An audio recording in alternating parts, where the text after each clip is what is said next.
Hello everyone, ED for electrical में आप सभी का स्वागत है। तो आज हम लोग इस चैप्टर का एमसीक्यू देखने जा रहे हैं, अल्टरनेटिंग करंट और पॉलीफेज सिस्टम। यहाँ पर ये प्रत्यावर्ती विद्युत धारा अथवा वोल्टता का किसी भी पल का मान क्या कहलाता है। प्रत्यावर्ती विद्युत धारा हमने बताया था, ये अपना डायरेक्शन और वैल्यू दोनों चेंज करते रहता है। मैग्नीट्यूड और डायरेक्शन इसका दोनों हर समय हर क्षण चेंज होते रहता है। तो यहाँ पर बोल रहा है विद्युत धारा अथवा वोल्टता का किसी भी पल का, किसी भी पल, यहाँ पर हमारा टाइम है और ये वोल्टेज या करंट कुछ भी हो सकता है, किसी भी टाइम पर पूछ रहा है, इसके वैल्यू को हम लोग क्या बोलेंगे। तो आंसर यहाँ पर क्या हो जाएगा, तात्कालिक मान। सारा डिफरेंट होता है। तात्कालिक मान हो जाएगा शिखर मान। शिखर मान क्या होता है, एक्स का जो मैक्सिमम वैल्यू होता है वो शिखर मान कहलाता है। और आरएमएस मान क्या कहता है, किसको कहते हैं हम लोग, आरएमएस वैल्यू हो जाता है भी आरएमएस निकालना हो तो मैक्सिमम बाई √2। ठीक है। और औसत मान के लिए क्या करते हैं, मैक्सिमम में कितना से मल्टीप्लाई करते हैं, औसत मान निकालने के लिए हम लोग मैक्सिमम में 0.637 से मल्टीप्लाई कर सकते हैं। इसको एक चीज़ और लिखते हैं, 0.707 इंटू वी मैक्स। और उसी तरह से एवरेज निकालना होगा तब क्या करेंगे, ये हो जाएगा 0.637 होता है, 637 इंटू वी मैक्स। ठीक है। मैक्सिमम वैल्यू आप लोग को पता ही होगा, मैक्सिमम वैल्यू बुक में दिया हुआ रहेगा और आरएमएस एवरेज निकालने के लिए देगा। तो बी इसका सही आंसर हो जाएगा। उसके बाद है प्रायः सभी वैद्युतिक मापक यंत्र एसी के किस मान को दर्शाते हैं। एक जो विद्युतिक मापक यंत्र होता है, जैसे हम लोग अमीटर वोल्टमीटर वगैरह जो यूज करते हैं, वो किस वैल्यू को दर्शाता है, शिखर मान को, आरएमएस मान को, तात्कालिक मान या फिर औसत मान। इसका रिप्लाई आप दे सकते हैं। ये हमारा जो होगा देख लेते हैं, अगर आप रिप्लाई देते हैं तो ठीक है, अदरवाइज इसका आंसर हम दे रहे हैं। ये जो होता है आरएमएस वैल्यू को दर्शाता है, मैक्सिमम इंस्टेंटेनियस वैल्यू को कभी शो नहीं करेगा। ये जब भी शो करेगा करंट या फिर वोल्टेज का आरएमएस वैल्यू शो करेगा। जी, इसका सही आंसर हो जाएगा। उसके बाद क्वेश्चन नंबर 3, गणनाओं आदि में एसी का कौन सा मान प्रयोग किया जाता है। यहाँ पर एक क्वेश्चन जब हम लोग सोल्व करते हैं, जनरली न्यूमेरिकल्स वगैरह सोल्व करना होता है, पावर निकालने के लिए क्वेश्चन देता है, एनर्जी निकालने के लिए देता है, उस समय हम लोग कौन सा वैल्यू यूज करते हैं। ठीक है। P इज इक्वल टू हम लोग लिखते हैं V इंटू आई। ठीक है। या फिर एक्टिव पावर निकालना होता है तो वी आई कॉस पाई। सरवन का सी आ रहा है, हाँ बिल्कुल। और 3rd नंबर जो क्वेश्चन है, इसका आंसर क्या हो जाएगा, यहाँ पर भी कौन सा यूज करते हैं, आरएमएस यूज करते हैं हमेशा। ठीक है। यहाँ पर तत्कालिक मान यूज नहीं होता है, हमेशा आरएमएस मान कैलकुलेशन में हम लोग लेते हैं। 4 नंबर है, प्रत्यावर्ती राशि के आरएमएस मान तथा औसत मान के अनुपात को क्या कहते हैं। इसको हमने थ्योरी बताते समय एक टेक्निक बताया था, जनरली लोग भूल जाते हैं, थोड़ा सा याद रखने में दिक्कत होता है। अगर हम बात करें पिक फैक्टर और फॉर्म फैक्टर का, तो इसमें लोग कंफ्यूज रहते हैं कौन सा फॉर्म फैक्टर होगा और कौन सा पिक फैक्टर होगा। ठीक है। तो यहाँ पर आंसर कौन सा हो जाएगा, 4 नंबर का। हमने बताया था फॉर्म फैक्टर याद रखने का तरीका, यहाँ पर आर है। ठीक है, आर है तो यहाँ पर आरएमएस ऊपर रख लेंगे, भी आरएमएस डिवाइडेड बाई भी एवरेज। करंट निकालना होगा तो इसी तरह से current RMS by current average. ये होता है हमारा फॉर्म फैक्टर। और एक तो दूसरा हम क्या बताने जा रहे थे, ये हो जाएगा पिक फैक्टर। एक तो पिक फैक्टर, ये दो चीज याद रखना होता है। पिक फैक्टर क्या हो जाएगा, पिक फैक्टर हो जाएगा मैक्सिमम बटा, यहाँ पर हम लोग लेते हैं maximum value divided by RMS value. अब यहाँ पर थोड़ा सा कंफ्यूजन होता है लोगों का कि आरएमएस ऊपर किस में लेते हैं, तो यहाँ पर फॉर्म से याद रखेंगे, फॉर्म आरएम है तो यहाँ से आरएमएस ऊपर। तो इसका सही वैल्यू क्या हो जाएगा, यहाँ पर आरएमएस लिया है, प्रत्यावर्ती राशि के आरएमएस मान और औसत मान, तो यहाँ पर आरएमएस और औसत यहाँ पर दिख रहा है, इसको क्या बोलेंगे, फॉर्म फैक्टर, सी इसका सही आंसर हो जाएगा। ठीक है। उसके बाद अगला, दो प्रत्यावर्ती राशियों के बीच का अंतर 90 डिग्री है, तो इसको हम लोग क्या बोलेंगे, एंटी फेज बोलेंगे, क्वाड्रेचर बोलेंगे, इन फेज बोलेंगे, या फिर इनमें से कोई नहीं। इन फेज कब होता है, इन फेज होता है जब दोनों फेज, मान लेते हैं ये हमारा वोल्टेज है और एक तो और है करंट, एक साथ पीक पर पहुंच रहा है, एक साथ जीरो पर आ रहा है, इसको हम लोग क्या बोलते हैं, इन फेज बोलते हैं। और इन फेज क्लियर हो गया। उसके बाद एंटी फेज, एंटी फेज होता है 180 का डिफरेंस, जैसे एक ऊपर से स्टार्ट हो रहा है और दूसरा नीचे से स्टार्ट हो रहा है, तो इसको 180 का डिफरेंस एंटी फेज बोलेंगे, एंटी फेज क्लियर। और क्वाड्रेचर होता है 90 डिग्री के फेज डिफरेंस पर स्टार्ट होता है। फॉर एग्जांपल, एक अगर इस टाइप से चल रहा है वेव, तो दूसरा हमारा यहाँ पर मैक्सिमम 90 डिग्री पर होता है, इस टाइप से चलेगा। ठीक है, तो इसको हम लोग बोलते हैं क्वाड्रेचर। तो यहाँ पर 90 डिग्री का डिफरेंस दिया है, आंसर क्या हो जाएगा, बी। ये हो गया क्वेश्चन नंबर 5। उसके बाद आते हैं क्वेश्चन नंबर 6। 6 में क्या पूछ रहा है, वह प्रत्यावर्ती राशि जो दूसरे प्रत्यावर्ती राशि के अपेक्षा बाद में अपने शिखर मान पर पहुंचे, उसको क्या बोलेंगे, लैगिंग, लीडिंग, इनफेज या फिर सदिश। क्वेश्चन क्या है, इसका आंसर आप लोग दे सकते हैं। 6 नंबर लिख लीजिएगा, नंबर लिखने के बाद आंसर दीजिएगा। क्योंकि इसमें थोड़ा सा कन्फ्यूजन रहता है लोगों का, कब हम लोग लैगिंग बोलेंगे कब लीडिंग बोलेंगे, इसमें थोड़ा सा लोगों को कन्फ्यूजन रहता है। हालांकि इसका थ्योरी में मैंने बहुत सारा एग्जाम्पल दिया था। यहाँ पर है वह प्रतिवर्ती राशि जो दूसरी प्रत्यावर्ती राशि की अपेक्षा बाद में अपना शिखर मान पर पहुंचती है। एक तो अभी शिखर मान यहाँ पर पहुंच रहा है, और दूसरा कुछ यहाँ से स्टार्ट होगा। इसको हम लोग यहाँ से चाहे तो स्टार्ट कर सकते हैं। यहाँ से अगर करेंगे तो ये पहले ही पीक पर पहुंचेगा, सॉरी बाद में पीक पर पहुंचेगा। ठीक है, ठीक है, ये यहाँ से स्टार्ट हुआ है, तो यहाँ से स्टार्ट हुआ है तो बाद में पीक पर पहुंचेगा। और इस तरह से, तो इस तरह का दो उसने प्रत्यावर्ती धारा लिया है। एक यहाँ पर पीक है और दूसरा यहाँ पर पीक है। तो यहाँ पर पूछ रहा है कि वह प्रत्यावर्ती राशि जो दूसरी प्रत्यावर्ती राशि की अपेक्षा बाद में, दूसरी प्रत्यावर्ती राशि की अपेक्षा बाद में, तो इसको हम लोग दूसरी मान लेते हैं। ठीक है, दूसरी के बाद में ए पीक पर पहुंच रहा है, तो इस पहली वाली को क्या बोलेंगे, लैगिंग बोलेंगे या फिर लीडिंग बोलेंगे। 6 का आंसर ए आया है सरवन का। ए मतलब लैगिंग इन्होंने बोला है, तो यहाँ पर ए बाद में पहुंच रहा है, ये हमारा लैगिंग हो जाएगा। ये आंसर सही है। ठीक है, हमारा ये जो पहला वेव है ये लैग कर रहा है। ऐसे भी हमने बताया था कि दोनों के इनिशियल पॉइंट पर पहुंचेंगे, और इनिशियल पॉइंट पर देखेंगे जो निगेटिव में वैल्यू है, जिसका वैल्यू निगेटिव में है या जिसका वैल्यू लो है, उसको हम लोग लैगिंग बोल देंगे। ठीक है, अगर सिंपल इस तरह से भी रहता और एक तो यहाँ से रहता, तो हम लोग किसको बोलेंगे लैगिंग। यहाँ पर ए ज़्यादा है, एक कम है। ठीक है, 0 से स्टार्ट हुआ है तो इसको लैगिंग बोल देंगे।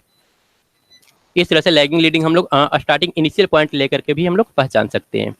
उसके बाद है शुद्ध प्रतिरोधी परिपथ में विद्युत धारा एवं वोल्टता। तो यहाँ पर रेजिस्टेंस लिया है। रेजिस्टेंस में क्या होता है, सेम फेज में होता है, सेम फेज।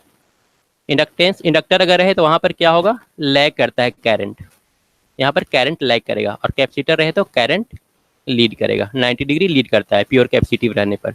तो यहाँ पर सिर्फ प्रतिरोध लिया है, तो यहाँ पर हो जाएगा इन फेज। 7 का सी सही आंसर हो जाएगा। उसके बाद क्वेश्चन नंबर 8। काफ़ी ज़्यादा सिंपल है। रजिस्टेंस और इंडक्टर का एक साथ एक जैसा होता है, तो श्रेणी में जुड़ा हुआ है, तो एल इक्विवेलेंट, इस पर टाइम वेस्ट नहीं करना है। L1 + L2 + Ln, इस तरह से आगे बढ़ता हुआ चला जाएगा। 9 है धारा को प्रत्यावर्ती कहते हैं जब, प्रत्यावर्ती कब कहते हैं, जब उसका डायरेक्शन, ठीक है, हम लोग यहाँ पर देख रहे हैं पॉजिटिव डायरेक्शन, यहाँ पर निगेटिव डायरेक्शन, मतलब कि एक वायर है। पॉजिटिव और निगेटिव डायरेक्शन का क्या मतलब हुआ, ऐसा नहीं कि हमारा जो करंट है इस तरह से वायर में फ्लो कर रहा है ऊपर नीचे होकर के, नहीं, कभी करंट का डायरेक्शन इधर रहेगा, कभी करंट का डायरेक्शन इधर रहेगा। पॉजिटिव और निगेटिव करंट डायरेक्शन का ये मतलब होता है। ठीक है, तो डायरेक्शन तो चेंज करेगा, साथ में मैग्नीट्यूड भी चेंज करेगा, कभी 0 हो जाएगा, कभी ऊपर हाई हो जाएगा, कभी पीक पहुंचेगा, इस टाइप से। मतलब कहने का मतलब ये है, डायरेक्शन भी चेंज होगा और साथ में मैग्नीट्यूड भी। तो डायरेक्शन और मैग्नीट्यूड की इस ऑप्शन में धारा की दिशा समय के साथ बदलती रहती है, ये तो खैर सही है ही। पूरे समय में धारा का माप समान रहता है, धारा का माप और दिशा समय के साथ बदलती रहती है, ये ज़्यादा सही है, क्योंकि इसमें माप भी दे दिया है और साथ में डायरेक्शन भी दे दिया है। तो हम लोग ऑप्शन कौन सा ले लेंगे, बी ले लेंगे। उसके बाद 9 नंबर, धारा को प्रत्यावर्ती कहते हैं। अच्छा, एक बहुत ही सिंपल क्वेश्चन हम पूछ रहे हैं। यहाँ पर एक वायर है, ठीक है, एसी करंट इसमें फ्लो कर रहा है, तो एसी करंट वायर के बीच में ज़्यादा फ्लो करेगा या फिर ऊपर वाला हिस्सा है उसमें ज़्यादा फ्लो करेगा। ठीक है, करंट ज़्यादा कहाँ पर फ्लो करेगा, पहला ऑप्शन है मिडल में, दूसरा ऑप्शन है अपर बाहरी हिस्सा में, और तीसरा ऑप्शन है सब जगह पर एक समान, एक समान हर एक हिस्सा में। इसको आप लोग बताइएगा आंसर। और हम चलते हैं एक क्वेश्चन नंबर 9। धारा को प्रत्यावर्ती कहते हैं जब, ये तो खैर सोल्व कर चुके हैं। धारा का माप व दिशा समय के साथ बदलती है। धारा को डीसी कब कहा जाता है, तो एक काफ़ी ज़्यादा सिंपल है। यहाँ पर क्या होगा, मैग्नीट्यूड और डायरेक्शन कुछ भी चेंज नहीं होगा, सब कुछ सेम रहेगा। धारा की दिशा समय के साथ बदलती रहती है। गलत धारा की माप समय के साथ बदलती रहती है, गलत माप भी नहीं बदलता। धारा की माप और दिशा समय के साथ परिवर्तित होते हैं, गलत माप समय के साथ समान रहता है, ए सही है, डी। उसके बाद क्वेश्चन नंबर 11, हमारे देश में एसी उत्पन्न करने की समान आवृत्ति क्या है? तो हमारे देश में सबको पता होगा, यूएसए में बताइएगा कि यूएसए में कितना होता है। यूएसए में जो फ्रीक्वेंसी होता है वो कितना होता है? सरवन का 3 आ रहा है, आप किसका आंसर दे रहे हैं? 11 नंबर का शायद। ठीक है, अगर आप 11 का दे रहे हैं तो फिर हम इसका आंसर दे रहे हैं, कहाँ पर करंट ज़्यादा फ्लो करेगा। ठीक है, तो यहाँ पर एक्चुअली अगर किसी वायर की बात करते हैं हम लोग, तो वायर में जो इंडक्टेंस होता है इस रास्ते पर काफ़ी ज़्यादा होता है, बीच वाला जो पोर्शन होता है ना, इसके यहाँ पर इंडक्टेंस काफ़ी ज़्यादा, एल का वैल्यू काफ़ी ज़्यादा हाई होता है, और हाई होने की वजह से इसका जो रेजिस्टेंस है, ठीक है, वो काफ़ी ज़्यादा हाई हो जाता है, और हाई होने की वजह से बीच वाला जो पोर्शन है इसमें करंट कम फ्लो करता है, और जो बाहरी हिस्सा है इसमें करंट ज़्यादा फ्लो करता है। ठीक है, इसका एक कंसेप्ट है। उसके बाद उसके बाद हम लोग पूछे थे यूएसए में, मैंने पूछा था कि यूएसए में फ्रीक्वेंसी कितना होता है, हम लोग का तो 50 हर्ट्ज का ही होता है।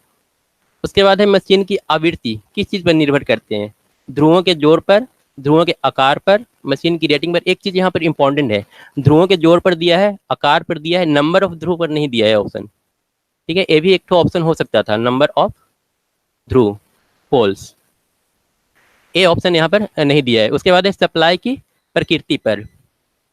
ठीक है, तो अगर हम मशीन की बात करें, उसका तो खैर अभी आंसर आया नहीं है। यूएसए में हम बता दे रहे हैं यहाँ पर 60 हर्ट्ज होता है। अब मशीन की बात करें तो मशीन में हमारा जो मशीन का आवृत्ति होता है, फ्रीक्वेंसी होता है, वो डिपेंड करता है 120 f/p। जो मशीन का फ्रीक्वेंसी होगा, अगर हम स्पीड की बात करें, सिंक्रोनस स्पीड हमारा जो होता है वो होता है 120 f/p। तो हमारा जो करंट है, उसके अंदर जो धारा फ्लो कर रहा है, या फिर जिस टाइप का हम लोग वहाँ पर वोल्टेज दे करके रखें, उस पर पूरी तरह से डिपेंड करता है हमारा मशीन का प्रकृति या फिर उसका आवृत्ति। ठीक है, तो यहाँ पर आंसर हो जाएगा उसके सप्लाई की प्रकृति पर। और दूसरा ध्रुवों की संख्या पर, ध्रुवों की संख्या यहाँ पर ऑप्शन में नहीं दिया है। ठीक है, ध्रुवों की संख्या पर भी डिपेंड करता है और सप्लाई की प्रकृति पर भी डिपेंड करता है, इन दोनों चीज़ों पर डिपेंड करता है। सरवन का आंसर 60 आ गया। ठीक है, इसके बाद है वोल्टेज व धारा के बीच का कोण क्या कहलाता है? एक अच्छा क्वेश्चन पूछा है, वोल्टेज और धारा। आप ये बताइएगा कि वोल्टेज और ईएमएफ, ठीक है, हम पूछ रहे हैं यहाँ पर वोल्टेज और ईएमएफ, इन दोनों के बीच के एंगल को क्या बोलते हैं? क्योंकि ये सिंपल है, जो क्वेश्चन यहाँ पर पूछा है वो आसान है। अगर वोल्टेज और करंट के बीच का एंगल का हम बात करें, अगर ये हमारा वोल्टेज है और एक करंट है, तो इसको क्या बोलते हैं? बीच के एंगल को फेज एंगल बोलते हैं। फेज एंगल मतलब यहाँ पर ऑप्शन में क्या दिया है? फेज अंतर। ठीक है, तो यहाँ पर हम लोग का आंसर डी हो जाएगा। और इसको क्या बोलते हैं? भी और इसके ई के बीच के एंगल को, हालांकि इसको हम लोग डिटेल में पढ़ेंगे जब सिंक्रोनस मोटर पढ़ रहे होंगे तो वहाँ पर। इसको हम लोग बोलते हैं लोड एंगल, और लोड एंगल आंसर आप लोग का आया नहीं है। ठीक है, लोड कौन बोले हैं इसको? भी और ई के बीच के एंगल को लोड कौन बोलते हैं? और फॉर्म फैक्टर हमने बता दिया, फॉर्म में आर एम, तो मतलब कि भी आर एम एस बाई भी एवरेज। ठीक है, और चरम गुणांक, चरम गुणांक क्या हो जाएगा? चरम गुणांक हो जाएगा maximum by R M S. ठीक है, एक question number 13, maximum by R M S हम लोग का पिक फैक्टर या फिर चरम गुणांक इसको बोलते हैं। इसको नोट कर लेना है, maximum by R M S. ये दो चीज़ याद रखना है, ये क्वेश्चन पूछता है और लोग इसको भूलते रहते हैं, R M S by average. ठीक है, उसके बाद है यदि दो प्रत्यावर्ती परिणामों के बीच कोण हो तो इन दो प्रत्यावर्ती बीचों को प्रत्यावर्ती परिणाम को क्या कहेंगे? बोला कि दो प्रत्यावर्ती परिणामों के बीच अगर कोई डिफरेंस हो, बीच में कोई एंगल हो, तो इसको क्या बोलेंगे? तो इसको इन फेज नहीं बोलेंगे बल्कि आउट फेज बोलेंगे, या फिर लैगिंग लीडिंग बोल सकते हैं। आउट ऑफ फेज, लैगिंग यहाँ पर ऑप्शन इसलिए नहीं होगा क्योंकि यहाँ पर कुछ बताया नहीं है, लैगिंग या लीडिंग कुछ भी हो सकता है। ठीक है, हमारा ए भी और ए भी दोनों आउट ऑफ फेज है, दोनों का एंगल डिफरेंस है दोनों के बीच। 14 का डी दे रहे हैं आंसर, हाँ बिल्कुल सही है, प्रेमचंद का। उसके बाद क्वेश्चन नंबर 15, कई बार बता चुके हैं अब तक, इसका आंसर आप लोग खुद से दे दीजिए 15 नंबर दे करके। आरएमएस बटा एवरेज क्या होगा? और 16 का भी दीजिए, मैक्सिमम बटा आरएमएस क्या होगा? ठीक है, इसको बार बार यहाँ पर दिया जा रहा है ताकि लोग याद रखें। ठीक है, ये दोनों 15-16 का आंसर आप लोग दे दीजिए। हम चलते हैं 17 नंबर में, औसत और आरएमएस में यहाँ पर रिलेशन बताना है। 17 नंबर क्वेश्चन, 17 नंबर क्वेश्चन में पूछ रहा है यदि औसत मान ज्ञात हो तो आरएमएस मान हम लोग कैसे निकालेंगे? तो ये रिलेशन हम लोग को पता होना चाहिए आरएमएस और मैक्सिमम में, साथ में एवरेज और मैक्सिमम में, इन दोनों का रिलेशन हम लोग को पता होना चाहिए। तो ये क्या होता है, इसको अलग कलर से हम थोड़ा दिखा दे रहे हैं। यहाँ पर हमारा जो आई आरएमएस होगा वो हो जाएगा I RMS is equal to 0.707 I max. यहाँ पर 3-4 रिलेशन हम लोग को हमेशा याद रखना है। I average is equal to 0.637 I max, और 2 और रिलेशन याद रखना है। एक रखना है I average, I average is equal to, ये हो जाएगा 0.637, ठीक है, 0.637 इंटू आई मैक्स।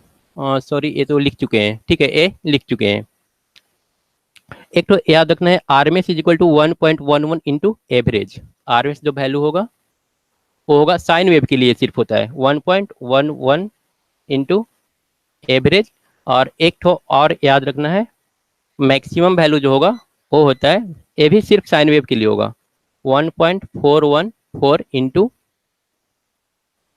आरएमएस। ठीक है, ये 4 रिलेशन जो है याद रखना है आप लोग को। अब यहाँ पर दिया है औसत मान ज्ञात हो, औसत मान एवरेज, एवरेज वैल्यू आप लोग को ज्ञात हो, तो आरएमएस मान कैसे निकालेंगे? तो आरएमएस मान कैसे निकालेंगे? 1.11 इंटू एवरेज करके, 1.11 into average, 1.11 into average, D 17 का आंसर डी। और 17 का डी काफी लोगों का आ भी चुका है। 16 का किसका आंसर आया है? 16 सरवन का ए आया था 16 का, और उसके बाद बी आया था प्रेमचंद का 16 का। तो 16 का हम ऊपर लिख चुके हैं, ठीक है। 16 में पूछा है अधिकतम बटा आरएमएस, यहाँ पर अधिकतम बाई आरएमएस मैंने यहाँ पर लिखा था, इसको चरम गुणांक बोलेंगे। 16 का आंसर क्या होगा? ए होगा। 16 का आंसर ए सरवन का आया था। क्लियर है? इस फॉर्मूला को एक कुछ इंपॉर्टेंट रिजल्ट है, इसको आप लोग को हमेशा याद रखना है। उसके बाद आते हैं क्वेश्चन नंबर 18। अब 18 फिर से पूछा है, एक चक्र का अधिकतम मान ज्ञात हो तो औसत मान कैसे निकालेंगे? ठीक है, आई मैक्स मान लेते हैं, हम लोग को पता है, तो हम लोग को क्या निकालना है? आई मैक्स पता है, तो एवरेज, आई एवरेज कितना होगा ए पता करना है। क्वेश्चन नंबर 18 कितना हो जाएगा? आई मैक्स पता है तो आई एवरेज, यहाँ पर हो जाएगा I max is equal to 6.606 into, ठीक है, ए हो जाएगा 0.606 इंटू मैक्सिमम, ये हो जाएगा हम लोग का एवरेज वैल्यू। 18 का बी, 18 का बी सही आंसर है। उसके बाद आते हैं क्वेश्चन नंबर 19। 19 में यदि चक्र का अधिकतम मान ज्ञात हो तो आरएमएस मान का वैल्यू क्या होगा? क्वेश्चन नंबर 19 यहाँ पर है, यदि चक्र का अधिकतम मान ज्ञात हो तो आरएमएस वैल्यू क्या होगा? तो आरएमएस में क्या करते हैं हम लोग? 0.707 इंटू ई मैक्स करते हैं। 19 का हो जाएगा सी। क्लियर है? प्रेमचंद का 18 का ए आ रहा है, वो औसत में नहीं होता है, वो होता है जब हम लोग आरएमएस वैल्यू ज्ञात करते हैं। तो एक्चुअली आरएमएस क्या होता है? आई आरएमएस होता है आई मैक्सिमम बाई √2, और यहाँ पर जो √2 है इसको हम लोग 1/√2 को 0.707 लिख सकते हैं, इतना इंटू आई मैक्स हो जाता है। और इसका जो एवरेज का जो वैल्यू होगा वो होगा 0.606 इंटू ई मैक्स। तो यहाँ पर ए और यहाँ पर ए। उसके बाद आते हैं क्वेश्चन नंबर 20। जैवक्रिय धारा को आई इज इक्वल टू इतना द्वारा व्यक्त किया जाता है, तो इसका आवृत्ति कितना होगी? ये आपको सोल्व करना है। क्वेश्चन नंबर 20 आप लोग खुद से सोल्व कर लीजिए, ठीक है। और थ्योरी से लेकर के जो फॉर्मूला इंपॉर्टेंट है इसको आप लोग एक बार नोट कर लीजिएगा कॉपी पर, ये आपको बहुत काम आने वाला है। थोड़ा थोड़ा के लिए लोग चूकते हैं और 1-2 नंबर से एग्जाम जो होता है वो छूट जाता है, किसी और के हाथ में चला जाता है। क्वेश्चन नंबर 20 आप खुद सोल्व कीजिए। उसके बाद 21 भी एक अच्छा क्वेश्चन है। यहाँ पर दिया है किसी विद्युत परिपथ का शक्ति गुणांक कौन और प्रतिबाधा जेड हो। शक्ति गुणांक कौन यहाँ पर दिया हुआ है एक इस टाइप का। हम लोग क्या जानते हैं? ए हमारा होता है आर और ए होता है जेड। ए हमारा शक्ति गुणांक एंगल फाई मान लेते हैं, ठीक है। और ए होता है हमारा एक्सएल हो सकता है, एक्सी हो सकता है, या फिर एक्सएल माइनस एक्सी भी हो सकता है, तीनों में से कुछ भी हो सकता है। अब हम लोग को आर का वैल्यू निकालना है। आर कैसे निकालेंगे? एक क्वेश्चन नंबर 21 और 20 का आंसर अभी तक किसी का आया नहीं है। 20 का आंसर अभी तक किसी की नहीं आया है, तो फिर 20 आप भी सोल्व कीजिए और हम भी कर देते हैं। 20 में यहाँ पर दिया हुआ है एक्चुअली हम लोग जो आई का फॉर्मूला होता है वो लिखते हैं I is equal to I max sine omega t. ठीक है, अब इसी से मिलता जुलता इक्वेशन यहाँ पर लिखा हुआ है, आई एम और ओमेगा के जगह पर 314 लिख दिया है, 314। ओमेगा का जगह पर कितना लिखा है, 314। ओमेगा इज इक्वल टू हम लोग क्या जानते हैं, 2 पाई इंटू एफ। तो 2 पाई एफ का वैल्यू कितना हो जाएगा, 314। तो यहाँ से एफ का वैल्यू कितना हो जाएगा, 314 डिवाइडेड बाई 2 पाई। 2 पाई 3.14 पाई का वैल्यू। तो यहाँ से हो जाएगा 314 डिवाइडेड बाई 2 इंटू, अभी तक आंसर नहीं आया, 3.1, सॉरी इसको 314 लिख देते हैं, 314 बाई 100 कर देते हैं, वो 100 हमारा ऊपर चला आएगा। यहाँ पर क्लियर है, अगर डाउट रहे तो आप लोग पूछ लीजिएगा। और 2 से इसको कैंसिल करेंगे तो हमको कितना आंसर मिलेगा, 50। मतलब कि आंसर कितना होने जा रहा है, 50 होने जा रहा है। बी इसका सही आंसर होगा। क्लियर है। उसके बाद 21 एक अच्छा क्वेश्चन है। 21 में यहाँ पर देखिए, जब भी कोई इस टाइप का एंगल दिया रहे, हालांकि ये साइन का ट्रिगोनोमेट्री का चीज है, ठीक है। अगर यहाँ पर भी कुछ भी वैल्यू दिया हुआ है, एक्स आर, यहाँ पर पी मान लेते हैं, यहाँ पर एंगल थीटा है, तो ये जो सबसे बड़ा वाला एंगल होता है, सबसे बड़ा वाला जो लाइन होता है, ठीक है, इसका जो कॉस थीटा लेते हैं हम लोग, वो हमेशा नीचे वाला आता है। ठीक है, एंगल के साथ जब हम लोग लिखेंगे एक्स कॉस थीटा, तो वो हमेशा पी के बराबर होगा। और जब एक्स साइन थीटा, मतलब कि इसके सामने वाला को लिखते हैं तो उसको साइन के टर्म में लिखते हैं, एक्स साइन थीटा, वो हम लोग का हमेशा आर होगा। ठीक है, यहाँ पर जो कोण के साथ जब लिखते हैं तो वहाँ पर कॉस थीटा यूज करते हैं, ये आप लोग को याद रखना है। तो ये हम लोग ये ट्रायंगल जानते हैं, इम्पीडेंस का जो ट्रायंगल बनता है वो इस टाइप से बनता है। अब हम लोग को आर पता करना है, तो हम लोग क्या लिखेंगे, Z cos phi. R is equal to कितना हो जाएगा, जेड कॉस फाई। ठीक है, फाई हमारा इस आर के साथ लगा हुआ है, आर और जेड के साथ। तो जब यहाँ पर जेड कॉस फाई करेंगे तो वो हमारा आर आएगा। तो आंसर कौन सा हो जाएगा, Z cos phi. Z cos phi कहाँ पर है, आर, यहाँ पर जेड कॉस फाई। ठीक है, फाई या थीटा जो भी दिया रहे। और 21 का बी आया था किसका, सरवन का। तो आप यहाँ पर थोड़ा सा चूक गए। ठीक है, आई थिंक अभी समझ में आया होगा हमने जो बताया। ठीक है, हमने जो बताया, अगर इसमें कोई डाउट है तो यहाँ पर सवाल आप कर सकते हैं। ये बहुत इंपॉर्टेंट कंसेप्ट है और बहुत जगह पर इसका जरूरत पड़ता है। ये जो मैंने थीटा वाला बताया, कहाँ पर कॉस थीटा होगा और कहाँ पर साइन थीटा होगा। उसके बाद आते हैं क्वेश्चन नंबर 22। ठीक है, क्वेश्चन नंबर 22 में आ जाते हैं। 22 है, यदि किसी कुंडली का प्रतिरोध 15 ओम है, प्रतिबाधा 25 ओम है, तो प्रेरकीय प्रतिघात कितना होगा। ठीक है, इंडक्टिव रिएक्टेंस हम लोग को निकालना है। प्रेरकीय प्रतिघात कैसे निकालेंगे, ये भी बहुत सिंपल क्वेश्चन है। हम लोग क्या जानते हैं, Z square is equal to X square plus R square. निकालना है हम लोग, क्या एक्स निकालना है। ठीक है, तो सारा चीज का वैल्यू हम लोग लिख लेते हैं। जेड का स्क्वायर, जेड कितना है 25 है, तो 25 का square is equal to X square, X तो हम लोग को निकालना है, और आर स्क्वायर, आर कितना दिया है 15, 15 का स्क्वायर हो जाएगा। तो यहाँ से हम लोग पता कर सकते हैं X square is equal to 25 का स्क्वायर माइनस 15 का स्क्वायर। और इसको सोल्व कैसे कर लेंगे, अगर आप लोग को याद है तो 25 इंटू 25 कर सकते हैं, 15 इंटू 15 कर सकते हैं। हम लोग फार्मूला थोड़ा यूज कर लेते हैं, 25 माइनस 15, ए प्लस बी इंटू ए माइनस बी पर इसको ब्रेक कर देते हैं। 25 प्लस 15, तो ए कितना हो जाएगा, 15 और 10 25, और ए 25 25 और 10 40, मतलब कि 400। 400 को अब हम लोग को अंडर रूट करना होगा। एक्स स्क्वायर का वैल्यू 400 आया है, X square is equal to 400, X बराबर क्या हो जाएगा, अंडर रूट 400, तो 20 आएगा। 20 कहाँ पर दिया है, 80 में दिया है। 22 का आंसर क्या हो जाएगा, सी।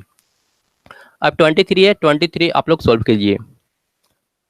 22 का आंसर सी आया है प्रेमचंद का, 22 का सी सही है। उसके बाद 23 आप सोल्व कीजिए। ये तो शायद हो गया होगा, आपने कर लिया होगा। अगला क्वेश्चन है 23, काफी सिंपल है, इसमें कुछ पेन की जरूरत है नहीं, आप लोग ऐसे भी बता सकते हैं, क्योंकि अभी हमने इक्वेशन लिखा और इक्वेशन लिख करके आप लोगों को बताया भी। क्या दिया है यहाँ पर, विद्युत वाहक बल का समीकरण E इज इक्वल टू इतना। हमने अभी बताया कि V या फिर I, जो भी लिखना हो, यहाँ पर हम लोग लिखते हैं VM साइन ओमेगा टी। मतलब यहाँ पर जो भी रहता है वो मैक्सिमम वैल्यू रहता है, मतलब कि यहाँ पर E मैक्स हम लोग को गिवन है। आंसर आया अभी तक नहीं आया है 23 का। ठीक है, ई मैक्स का वैल्यू हम लोग को कितना दे रखा है, 10√24। अब हम लोग को निकालने के लिए क्या बोला है, इसका अधिकतम मान। तो अधिकतम मान हो तो गया, आरएमएस नहीं निकालना है। अगर आरएमएस निकालना रहता तो हम लोग को बाई रूट 2 करना भी पड़ता, पर यहाँ पर आरएमएस नहीं निकालने की बोला है, सिर्फ अधिकतम मान बोल दिया है। तो अधिकतम मान ये जो रहता है यहाँ पर वो अधिकतम मान ही दिया हुआ रहता है। ठीक है, यहाँ पर अगर आरएमएस निकालना रहे तो क्या करना होगा, √2 करना होगा या फिर 0.707 से मल्टीप्लाई कर देना होगा। अब अगला क्वेश्चन है प्रत्यावर्ती धारा का समीकरण I बराबर आई एम, ये होता है आई मैक्स साइन ओमेगा टी। इसका प्रभावी मान यहाँ पर आरएमएस निकालना है आपको। यहाँ पर आई आरएमएस क्या होगा ये आप लोग को बताना है। तो यहाँ पर हम लोग को करना पड़ जाएगा 35.36 √2 करना होगा। √2 करें या फिर 0.707 से मल्टीप्लाई करें, एक ही बात है।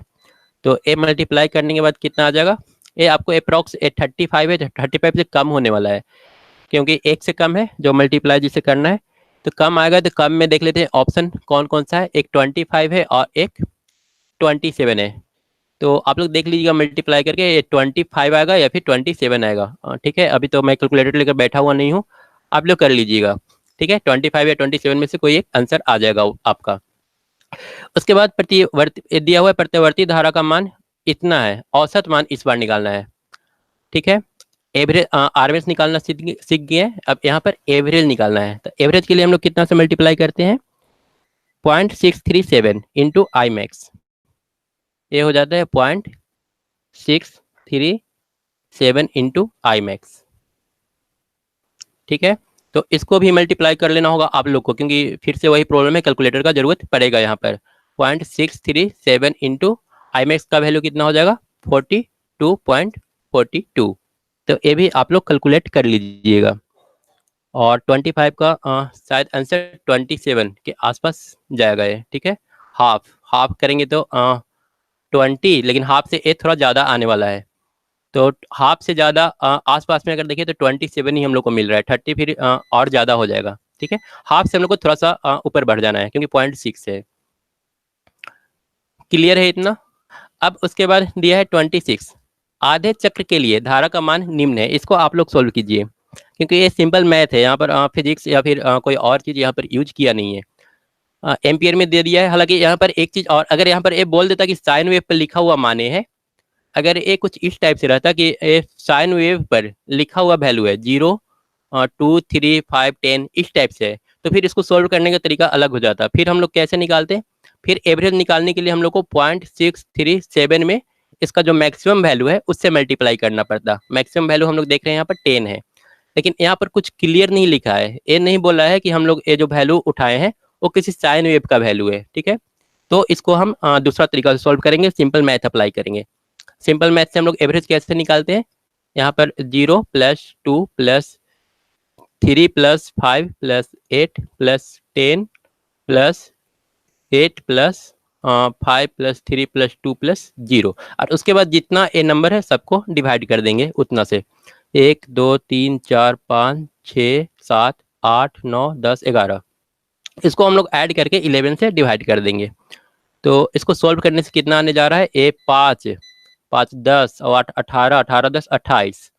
ठीक है, ये हो जाएगा 28, और इसके बाद इधर बच गया 3, 2, 5, 5, 10 और 8, 18, इतना बाई 11।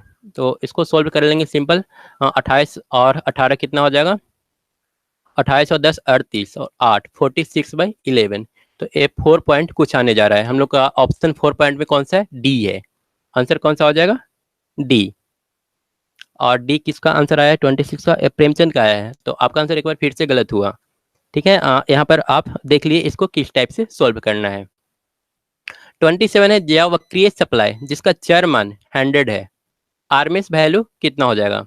चर मान मतलब कि मैक्सिमम मान आप लोग को दिया हुआ है। तो आरएमएस निकालने का सिंपल तरीका है √2। यहाँ पर 3 से 4 फार्मूला ही है जो बार बार यहाँ पर यूज हो रहा है। अगर 3 से 4 फार्मूला अगर आपका क्लियर है तो ये सारा क्वेश्चन आप बहुत आसानी से सोल्व कर पाते।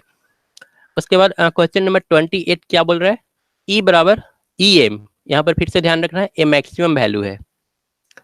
ई एम इतना कि प्रत्यावर्ती वोल्टेज एक लेड पर लगाई जाती है जिसका प्रतिरोध 20 ओम है। आर का वैल्यू दे दिया है 20 ओम। परिपथ में प्रवाहित होने वाली अधिकतम धारा कितनी होगी। फिर से यहाँ पर मैक्सिमम धारा पूछा है। तो जब हम लोग आई मैक्सिमम लिखेंगे तो इसके लिए हम लोग को एक चीज और क्या लिखना होगा, ई मैक्सिमम। आई बराबर ई बटा आर तो हम लोग जानते हैं, लेकिन यहाँ पर ई मैक्सिमम बटा रेजिस्टेंस लिखना होगा। और ई मैक्सिमम का वैल्यू यहाँ पर कितना गिवन है, कितना दे रखा है, 200। और रेजिस्टेंस का वैल्यू 20 दे रखा है, तो आंसर कितना आ रहा है 10। ठीक है, 10 हो जाएगा इसका सही आंसर। उसके बाद अगला क्वेश्चन है, दो प्रत्यावर्ती परिमाण किस तरह से जोड़े जाते हैं? इसको भी आप लोग आंसर कीजिए। 29 का किस तरह से जोड़ेंगे दो प्रत्यावर्ती परिमाण को?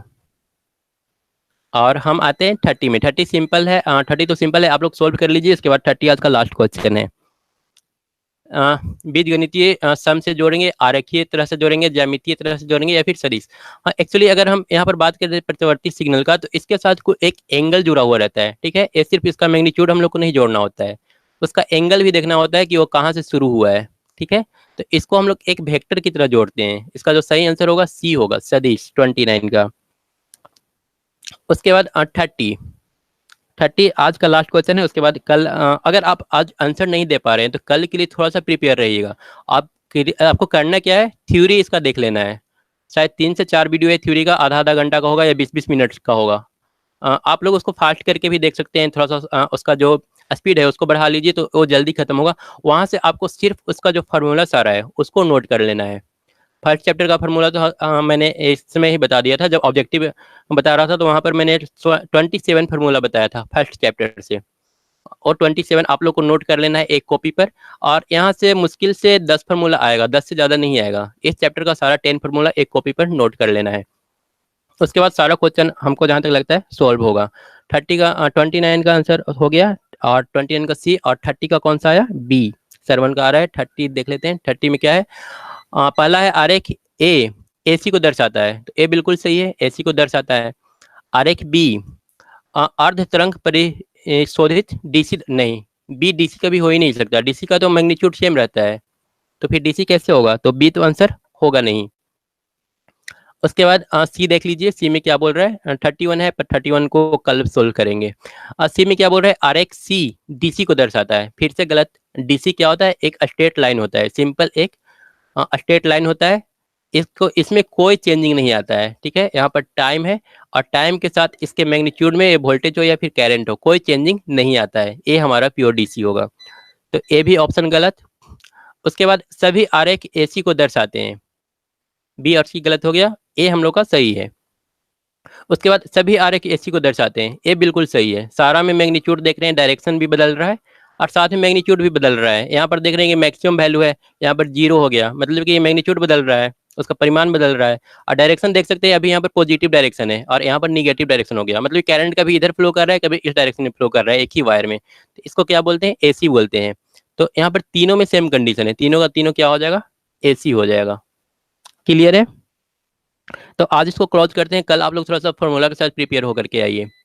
तो आज फिनिश करते हैं इस वीडियो को, ठीक है, उसके बाद फिर कल मिलते हैं। Thank you.